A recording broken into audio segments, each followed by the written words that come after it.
Assalamualaikum warahmatullahi wabarakatuh.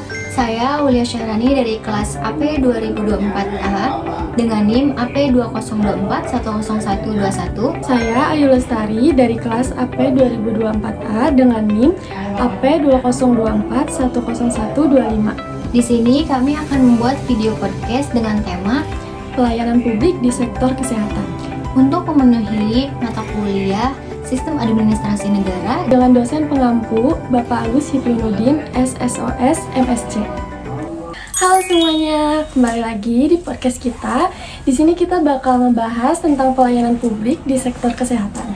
Bener banget. Nah, kali ini tuh kita mau angkat kasus dari salah satu rumah sakit yang ada di Pandeglang. Case-nya itu, rumah sakit ini pelayanannya kurang cepat.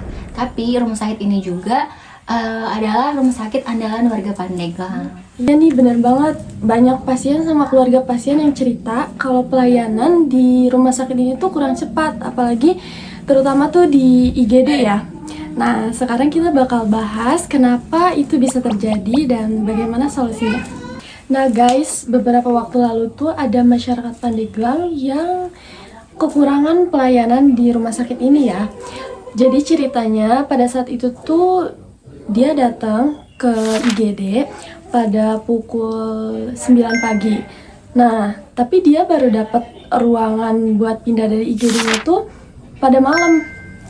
Jadi lambat gitu. Iya. Iya. Kenapa tuh kalau bisa tahu? Apa karena faktor dia pakai BPJS kah atau gimana gitu? Nah iya, memang pada saat itu juga dia menggunakan BPJS. Dan bahkan ada pasien yang lebih dulu datang dari dia, tapi belum juga dapat ruangan gitu. Oh jadi rumah sakit ini tuh yang ikonik di Pandeglang tuh lebih mementingkan administrasi dulu daripada keselamatan masyarakat atau pasiennya. Iya betul. Ada juga nih Kak ceritanya masyarakat Pandeglang ini awalnya dia tuh kejang-kejang di rumahnya. Iya. Nah terus dia tuh dibawa ke rumah sakit ini. Jadi rumah sakit ini tuh menyatakan bahwa si pasien tersebut tuh terkena tumor otak, otomatis dirawat kan. Iya.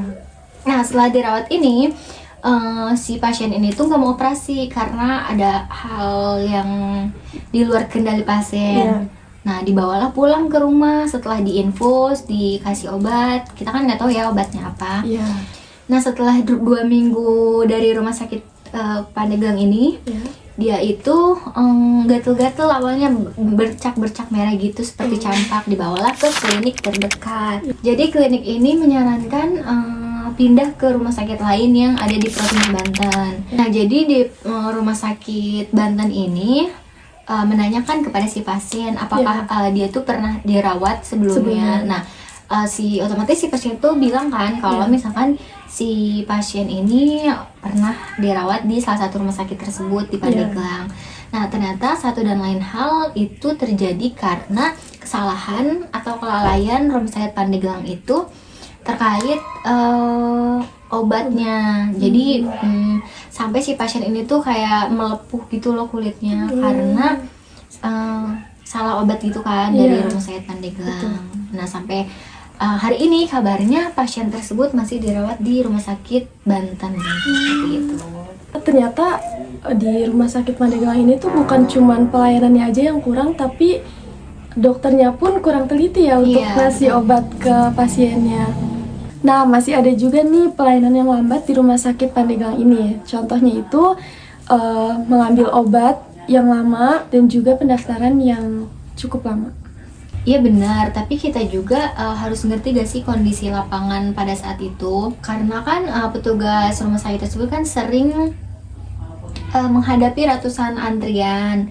Jadi yang memungkinkan kurangnya sumber daya manusia tersebut. Kadang juga kan satu loket itu dijaga cuma 2 orang gitu. Kalau saya pribadi ya Kak, pelayanan yang lambat di rumah sakit itu gak bisa dibiarkan. Karena ini menyangkut nyawa dan kenyamanan pasien. Proses yang lama juga bisa bikin pasien makin stres, bahkan memperburuk kondisi. Benar, berarti itu tuh perlu perbaikan manajemen. Misalnya menambahkan tenaga administrasi di jam-jam sibuk atau juga memaksimalkan sistem digitalisasi antriannya. Jadi kalau kita lihat dari prinsip good governance, pelayanan publik itu harus memenuhi kriterianya seperti efektivitas, efisiensi, dan responsiveness. Nah, efisiensi berarti waktu pelayanan harus singkat dan tepat. Efektivitas berarti hasilnya harus sesuai kebutuhan pasien. Dan responsif artinya rumah sakit harus cepat tanggap dalam keluhan masyarakat.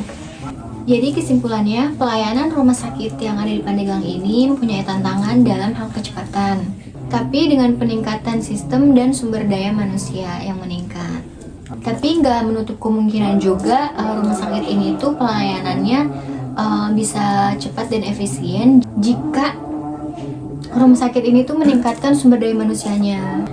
Ya, kita berharap rumah sakit Pandeglang ini bisa berbenah agar masyarakat Pandeglang bisa menikmati pelayanan kesehatan yang ramah, cepat, dan profesional. Karena pelayanan publik yang baik itu hak semua orang. Terima kasih udah dengerin obrolan kita hari ini. Ya, jangan lupa like, komen, dan subscribe. Bye!